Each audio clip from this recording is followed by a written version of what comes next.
And welcome back to Confinement Stories. I hope you're well and keeping safe.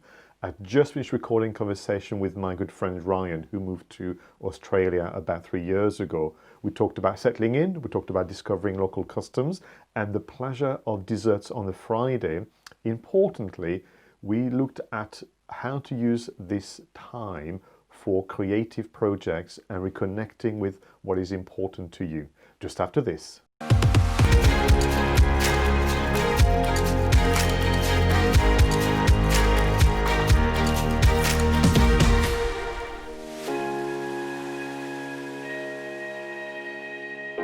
So, Ryan, welcome to Confinement Stories. Thank you for having me. Let me begin with two questions. Where are you and how are you doing? I am in Adelaide in Australia and I am doing great. Now, you don't have much of an Australian accent, so tell us the truth. What's going on here?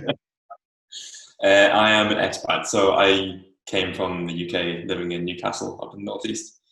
And I've been here for just over 3 years now, 3.5 years. Wow, it's gone quick. Yeah, really quick. Yeah, so came out here with my partner and we decided, well, it's just time to try something new, move to a different country. So we came here via Asia. We did like a 3 months sort of traveling around, doing the whole backpack thing that everyone does. And everything I owned was in a backpack, which is pretty cool. I like that minimalist thing. And then we landed in Australia and just tried to set up a life, which is pretty cool. And so far, it's going pretty well. So maybe you were preparing yourself for the minimalist life, for lockdown all those years later. So where did you go in Asia when you did your kind of trip?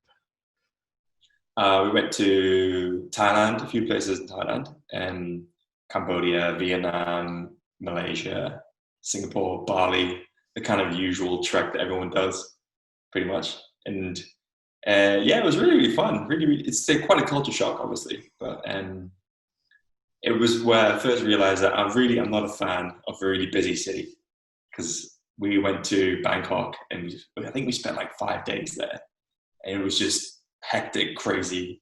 But then directly after that, we went to a tiny island in Thailand called Koh Chum, and it was like paradise in comparison. So picking Adelaide over somewhere like Sydney or Melbourne was good because it's not super busy. Everyone kind of spaced out, and I like the chill pace. And was Adelaide your first choice when you went to Australia, or did you try other cities and towns first before you settled where you are? It was the first choice, yeah.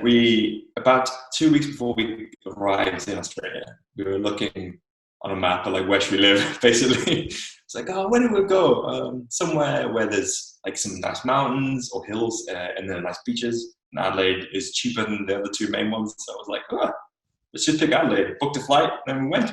Mm. So let's pretend that I'm not very good at geography. Yeah. So I can imagine Australia, because I've looked at it on maps. So where are you on the map? Are you left, right, top, bottom? We're kind of in the centre, but at the very bottom. So there's a bit which goes down past Sydney and then Melbourne, and then there's a kind of a dip underneath. Yeah. And then it goes back up a bit. That's in that little back up bit. That's where we are, right in the south. It's South Australia. Yeah, because strangely, is that right? There's not much in the north, or I've got that wrong? In the north, there's like Darwin, stuff like that. The middle is where there's nothing really. Uh-huh. And then the northwest, there's not really that much either. So when you go around the west coast and you go further down towards the actual west, then you get Perth. Okay, got it. I got you now. I know where you are. So, so in the space of 3 years and a bit, what did you have to get used to? Because I know the feeling when I came from France to the UK. There's a phase where you can sometimes surprised by some of the local customs or habits and whatever.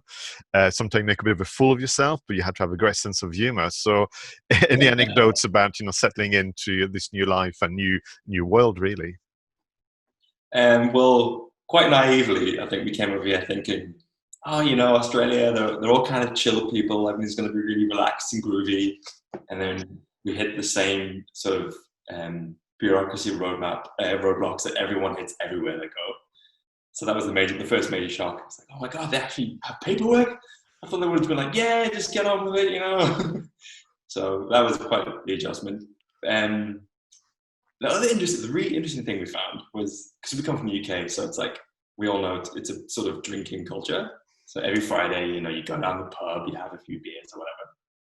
What we found is people, more than probably about 50-50 or maybe a bit more, is people go out for dessert on a Friday night, which we were like, what? Who goes out for a dessert? But that's actually a thing people do here. And it's way nicer because no one's, or very few people are kind of drunk and leery. They're just all having like ice cream and waffles and stuff. Oh man, I love this place. I love desserts.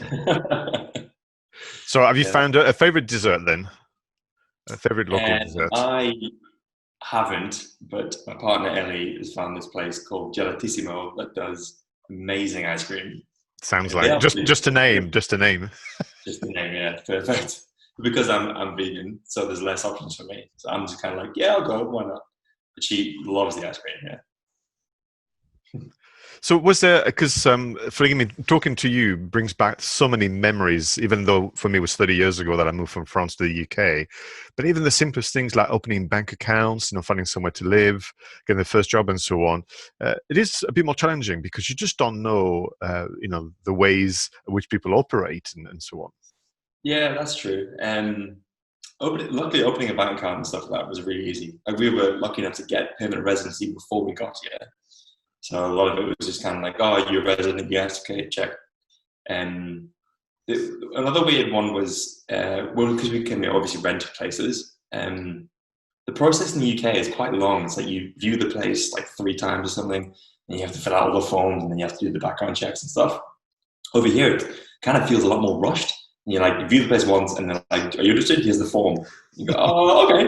You just sign it, and then within like 2 weeks, you can be in the place. Like, oh, that's great, because we had nowhere to live, so that was actually really good. Mm-hmm. So obviously you arrived, you know, to Adelaide with a backpack and nothing else. I take it you've bought things since then. You managed to get yourself. Too many things. Yeah, the minimalist thing didn't last very long, unfortunately.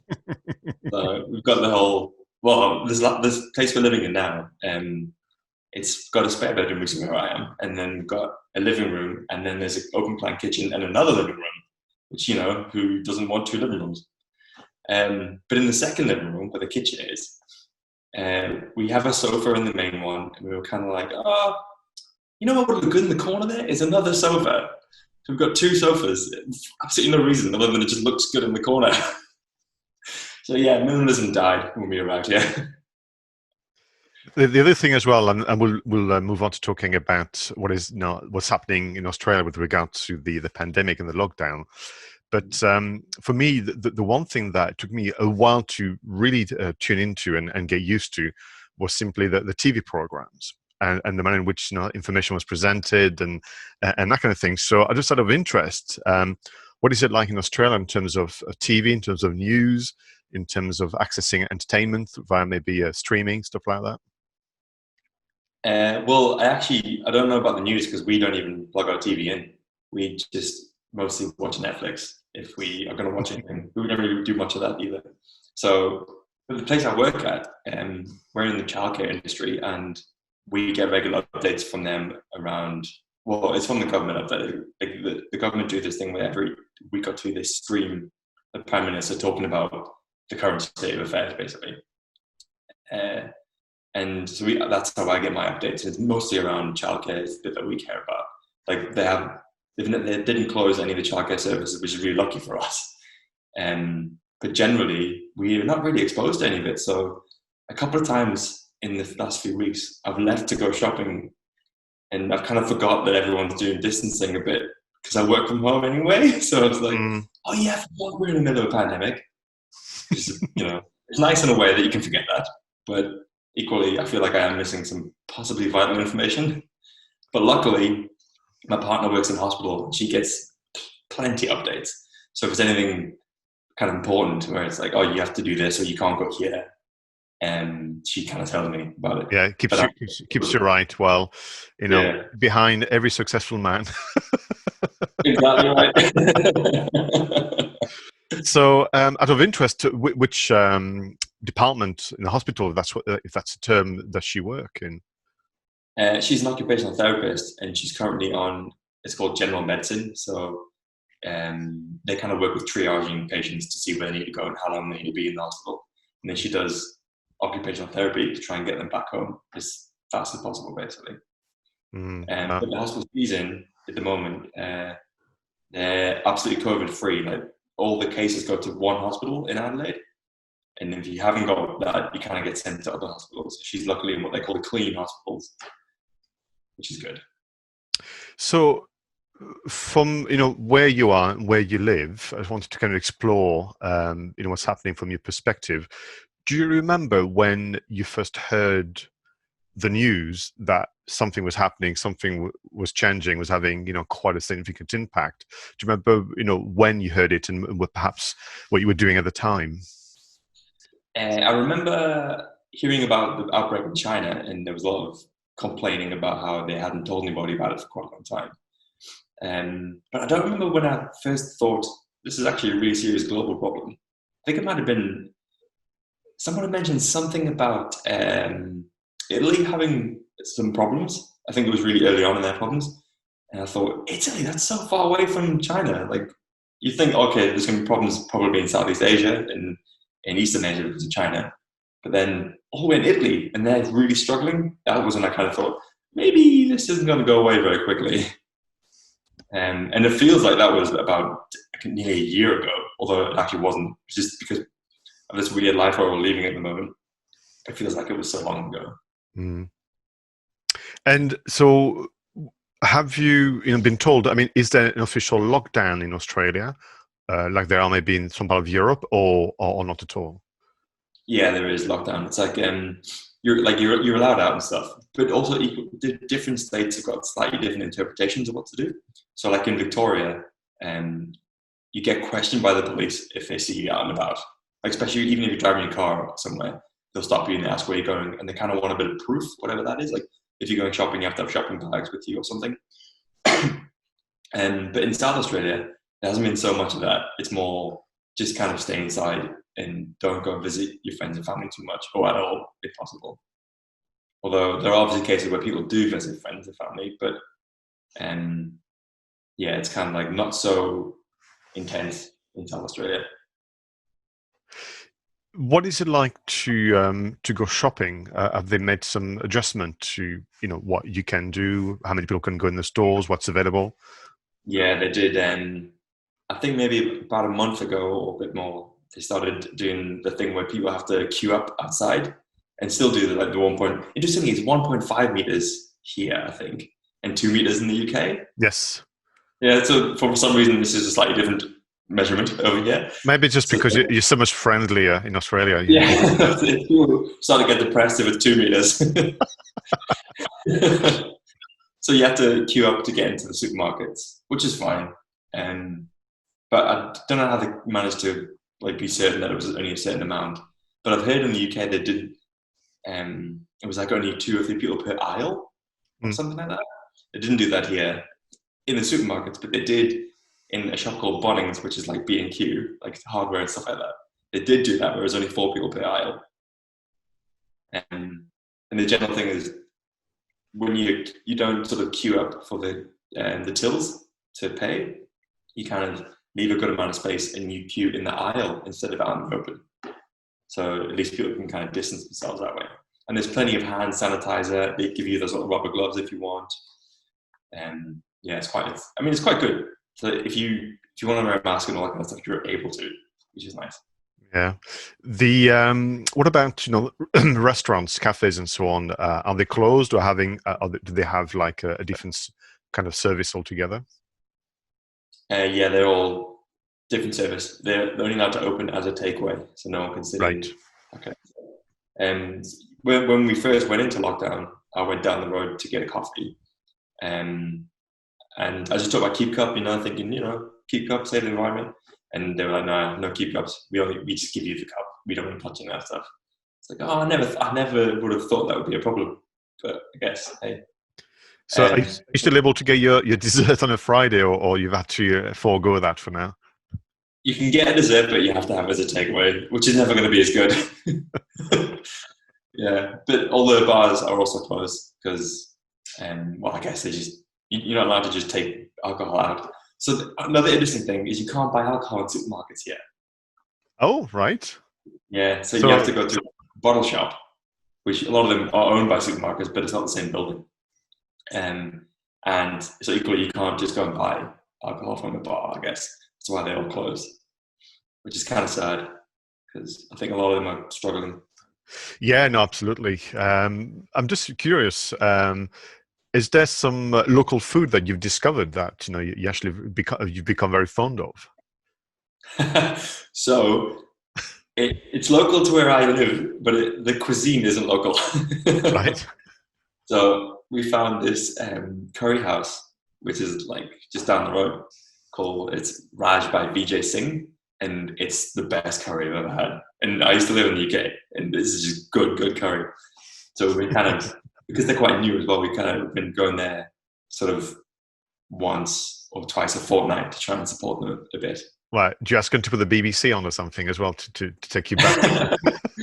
No, it's such a good curry. Good kids can't get over it. Like some little place in Adelaide's got the best curry I've ever had. Mm.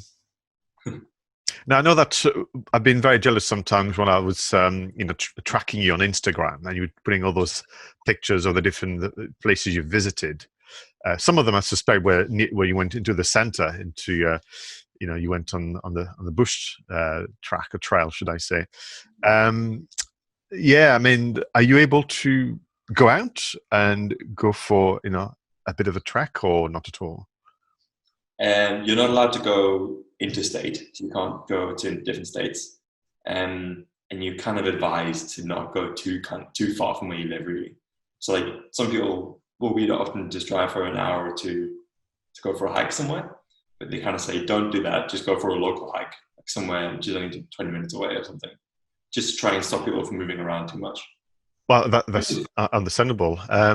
Just out of interest, because again, I don't know the area that well. I mean, Denise, my wife, went to Australia, and she has a cousin there, and she spent quite a bit of time near Sydney, and then I think she spent quite a few months, and she did do some trips to Ayers Rock and that kind of thing. So, actually, have you been to there? Have you? I haven't been to Ayers Rock No, now. you've been there. How long have you been in Australia already? 3.5 years and I haven't been though. I don't know why this doesn't really interest me very much. Okay.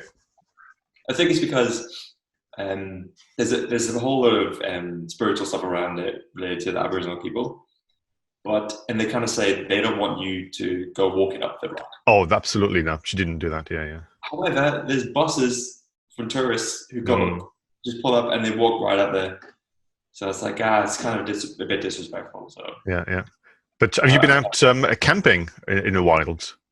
yeah, we've been up to the place further north called the Flinders Ranges, which is like a big mountain range kind of area. It's quite arid and dry there, but we went there. It was really, really beautiful. And we've been to the Grampians, but the other Grampians, not the ones in the UK, the ones in Victoria, and they were really, really stunning. Very nice. Yeah. So obviously, the whole world has discovered Zoom. Yes. You know, I was saying that to one of the guests I had previously. I wish I'd bought some shares in Zoom, because I mean, obviously for work, perhaps you've been using it forever, but it just just exploded, and it's kind of funny, why Zoom and not something else? It's just intriguing. But I'm just wondering, have you been online a lot more, maybe to keep in touch with family, with work and that kind of things? Have you find that you have more video calls than ever before? Definitely, yeah. The bit like videoing with your friends has been quite an interesting one. So probably same as you, where you get to actually see more of your friends than you did before, especially because I moved away from all of them. And having like virtual drinks is quite interesting. So on Zoom, if you've got more than two people connected, it kind of cuts out people's audio if everyone's talking at once. So that's kind of doesn't really work. But more than that, because of so I started this new job, and then within 2 weeks, we kind of went into lockdown and the office is closed. But I was already working remotely because the company I work for was in Melbourne. So they were all in the offices when I joined. 2 weeks later, everyone went remote. So now everyone's using Zoom and Slack all the time to communicate. So that's really great, and everyone's doing really, really well. The salespeople probably struggle the most because they're used to a lot of FaceTiming with people, I suppose. And so I spend, well, maybe like an eighth of my day on Zoom, pretty much. So you do like morning stand-ups and then one-on-ones and catch-ups with people to try and help with problems and stuff like that. So I'm on Zoom all the time. I'm discovering that that's the case with my work. As you know, I normally do in-person events, talking at conference, doing workshops, one-to-one coaching, whatever. So, I mean, video calls were part of what I did, but it was really the exception.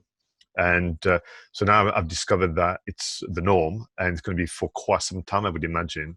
So I'm having to rethink completely the setup. You know, I think I need a far better chair because I'm getting such a bad back.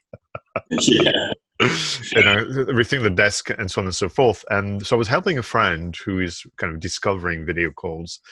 And I said, you know, what you need is probably a better microphone or something that's going to help you. I mean, it's okay to go low tech when you're amongst friends, but with work or client.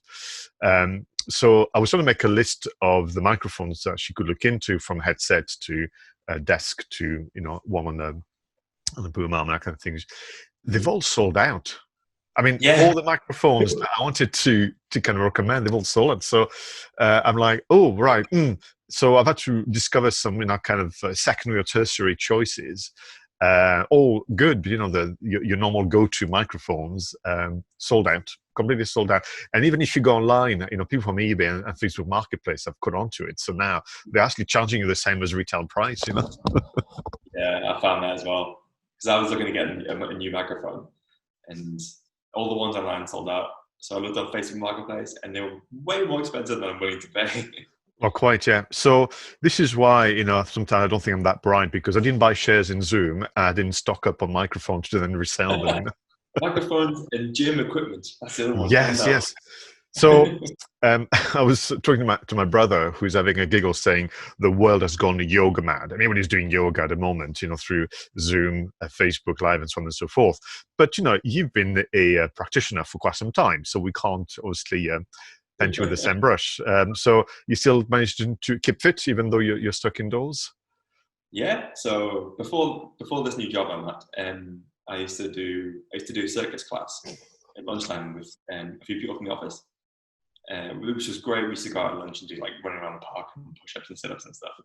So I kind of didn't do any yoga at all. But then moving to this job, I thought I'll have my yoga in the morning, I'll go for a run at lunchtime, and then I'll be all fine. And then this whole thing happened. But luckily for me, that doesn't change anything, because I was kind of doing that anyway. So, but it's interesting to watch the people, or talk with the people who I work with, who are now saying, "Oh, I really miss the gym." I'm like, well, hey, come and do yoga with me in the morning. Just get on Zoom or FaceTime or something. Let's do something. So I've got 2 people in the morning who I do yoga with, which is quite nice. Yes, excellent. I mean, certainly for me, because of work, I would travel. So I would be walking to different places. I'd be standing up a lot throughout the day and so on. So I've started, you know, doing kind of yoga and going for, I'll call them brisk walk. I don't run. But, you know, just to move. I think it's just the need to move. Otherwise, Yeah. I feel like we're going to seize up and be stuck in a chair. So, what has been fun as well to watch and kind of discover around the world is how people have used the web for, you know, for fun things. Sometimes they play music, sometimes they make up little sketches, or they record a kind of a comedy, you know, stint around lockdown and so on. Has there been any? I would suspect there's been things like this in Australia, where, you know, via social media, there's been some fun content being published. There's been lots of that. But the beauty of online stuff is that you get it from the whole world. So one of the best things I saw was this guy from Britain, actually. I can't think of where he was, but somewhere in the south of England. And he was doing like a kind of gangster rap, but he was the most posh English white dude. It was amazing. And then I showed a friend of mine who's he's from New Zealand. And he sent me a kind of New Zealand version where this guy and his family all sort of did a song and a dance together along the same kind of lines. It was brilliant. Like that kind of stuff. A few people have actually said this has been really good for home creativity, and it really has. Tons of really, really nice, heartwarming stuff, and just funny stuff. Like people wanting to have a laugh, which is great because I love that. Absolutely, and I just wish I had a similar comment with someone in the previous discussion. I wish the algorithm would be actually more towards that, because with respect to the likes of Facebook and many others, we get more of the angry, kind of outburst and kind of running commentaries, as Mhm. opposed to some of them are genuine artists and content creators. All those are just members of the public. But you're right, they're using the time in such a positive way that I'd rather see that than people having a go at each other. So, well, on that subject, then, have you yourself managed to spend a bit of time on creative projects, or doing things a bit differently?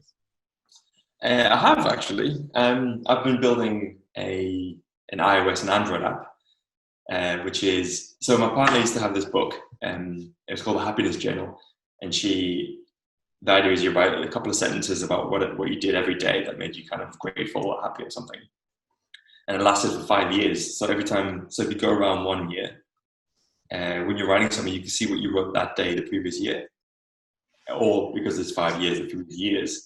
And it's really quite nice because she says, "Oh, hey, like 3 years ago, we were doing this on this day," and it's really, really interesting. And it's also good. There's a lot of studies around like practicing mindfulness and gratitude journaling is a thing. So the book ran out basically. It was 5 days of those entries, and it kind of ran out.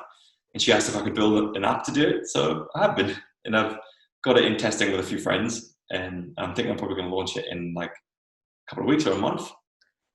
So that's what Well, I've been doing for super. a You lot of must do let me know about it, because I've got many, many contacts that I would be super interested. yeah, I think you're right. This idea of mindfulness, particularly when you either work on your own independently as you are, or you run your own business, and there's not necessarily the support you might have in an office environment or within a larger business. And that moment of reflection, and to also kind of connect with your achievement, because as I can be certainly very guilty of moving on to the next thing and not yeah, posing to kind of and then you end up in this strange place where you're forever frustrated and not that pleased, until somebody else say, well, hang on a minute, what about all those things? And you kind of go, oh yeah, you're right. So I think there's a lot more interest, particularly in the world of business, around that journaling and mindfulness. yeah, interesting. That's pretty Mm. cool. So Yeah. one of the things about it was that, you can see what you wrote the previous years, but I made it so you can also see the previous months and the previous weeks. So if you like select, say, a Wednesday, you can see what you wrote every Wednesday. And the idea is that I'm also going to add in um, like a little emoji of how you generally felt that day. So then you can see, oh, there's maybe patterns. Like every Monday, you feel like a bit unhappy because it's a Monday, maybe. So you can start to think, oh, maybe I should change that attitude then. Because if I'm unhappy at the start of every week, that's like every week, 52 times a year. I need to try and change that. So that's the idea, anyway. No, I think it's great, and people will connect with that. So not can't wait to know more about it. So you mentioned Netflix earlier. Do you know that I've got to go there? So any good films or series at the moment that are working for you? Well, mostly it's not me who watches it. One thing I did really enjoy recently was The Witcher. I hadn't read the books, but I bought them for my sister's partner, and he really enjoyed them. So, and a friend of mine said it's worth watching if you like kind of Lord of the Rings and all these fantasy things, which I do. And I really loved it. It was just kind of short to the point, got some good stories. I really love The Witcher. I'm waiting for the second series to come out. I mean, I only played the video game, where the third one, The Witcher, I think it was called Wild Hunt. The third one, it was an open Mhm. world video game, which I never finished. It was just so huge. I mean, Yeah, literally, like, well, video games, you could follow the quest, or you could jump on your horse as you would, and then just go, I'm going that way. And it was incredible. I mean, it was the best open world game I've ever played, because even if you didn't follow the quest, there was something happening. There was always a sense of adventure. Plus, which because at the moment I'm playing a Dragon Age Inquisition, which is Mhm. a semi open world, but not to the degree of The Witcher. Because even with The Witcher, you could swim across the ocean, go to the next island, and so on, and just discover. And I was in complete awe of the game designers. The music, the animation is outstanding. Some of the cinematics, the sequence in between the completion of chapters and so on is outstanding. And actually, at Christmas, I got that Star Wars game, Jedi Fallen Order. Oh, have you played it? I haven't, no. Oh, it's a very, very nice game, and there's some nice Yeah. surprises in there. So I won't spoil it if you ever get your hands on it. But let's get. What was interesting is I thought, when so the lockdown for us started on the 23rd, 24th of March, literally the day I came back to the UK. And after the initial surprise and having to kind of understand what's going on, my first thought was, brilliant, I'll be able to binge on lots of movies and series. And actually, that's not happened at all. I've just been busy doing other things, such as, this video series and connecting with people. And actually, my video film consumption is the same, which is, one at night, or maybe a bit more the weekend, because we got Disney Plus and all that. But Wow. it's not been like suddenly. So when this is all behind us, I won't be able to say, wow, look at everything that I've watched, because it'd just be the same as usual. Yeah, it's kind of the same here. Along the line of games, I actually started playing. I haven't played games for a long time, but then I go, you know what, that No Man's Sky looks pretty interesting. So I bought a laptop and I've started playing that, and that's one of those open world things as well. So a little bit of TV and a little bit of games, but then mostly just other stuff, the same as I normally would, like doing some learning, because my job requires learning all the time. So I keep still doing that. And trying to learn a bit of French. I started that recently. It's quite interesting. Any reason why? I mean, well, we're thinking that we might move to France. Well, I think it's a fine decision and choice, but it's a long story, but basically, I think you may have to wait. You may have to wait a little, though. Yeah, I think unfortunately a few things happened in Europe recently that makes it a lot more difficult. But learning a language is obviously going to be a good thing, so why not? Well, listen, if you ever have to take an exam or a test, I'm happy to be a guinea pig and can have a conversation with me. That's exactly what I would like to hear. Thanks. Excellent. Listen, sadly, our time together is coming to an end, would you believe? It always goes too fast when I catch up, with my friends. So before I let you go, actually, out of interest, what time is it where you are? It's 7:05. We are right. Okay.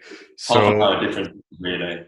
Before I let you go, so you can enjoy your dessert. Is it Friday? Yes, where you are. Yeah. This is my dessert. So before you go for your dessert, I'd like you to take part in a little quiz. I've got some questions for you. So imagine for a moment that you won the prize for the best Confinement 2020 in Adelaide, and you've been given some awards, some rewards. And prize number one is that you can order any meal you want. Will be delivered to your house, and you can have anything you want. What would you order food-wise? Ooh, that's a really tough one. I think it would be a lasagna, because I never make them and they are delicious. And you can get, because South Australia is full of Italian heritage people and they make good pasta and lasagnas and stuff. So I think I would get a lasagna. A lentil one, obviously, because of my diet, but okay, that's fair enough. Good for that. Now, the prizes continue to flow, and you can also organize your own private concert. Which band or artist would you invite to play for you? Ooh, I think I would go for a really obscure one, but it would be Primus, because I love Primus. Okay, no, very good choice. You might as well go for it. So it's nearly the end of the evening for you, so you're allowed one last drink before going to bed. What would be your liqueur or drink of choice? I'll go with a Shiraz gin and tonic, which might just be an Australian thing, but it's gin that's been aged in a Shiraz wine barrel, and it's gorgeous. Yeah, I think must be, and I love it. So next day, next prize, you can have a Zoom call with a famous person or a celebrity. Who would that be? Oh, Stephen Fry. I always love to meet Nice. him. I Right. love Stephen. I think that's a fine choice. Stephen Fry is a fine choice. So listen, final question, which is more to kind of help me round this up. This will come to pass, and Mhm. you will be able to look back on it. And what would you like your memory to be of this very strange period in 2020 that we're going through? I think it would like to be. I would like it to be about, as we talked about, people's positive creativity. I think that really shines at the moment, doesn't it? All the things you see and you think, that people wouldn't normally do that kind of stuff because they're busy doing other things or there's too many other distractions or whatever. But spending time with family, just, I don't know what it is. A lot of people have said that this has actually been really good for them, for their families especially. But just having some time to yourself to stop and think has obviously brought up a lot of creativity, which I love. Thank you very much. Well, listen, let me wish you both the very, very best. You keep safe, stay well, and we'll speak very, very soon. Thank you very much, Ryan. Bye bye for now. Yeah, thank you. Take care.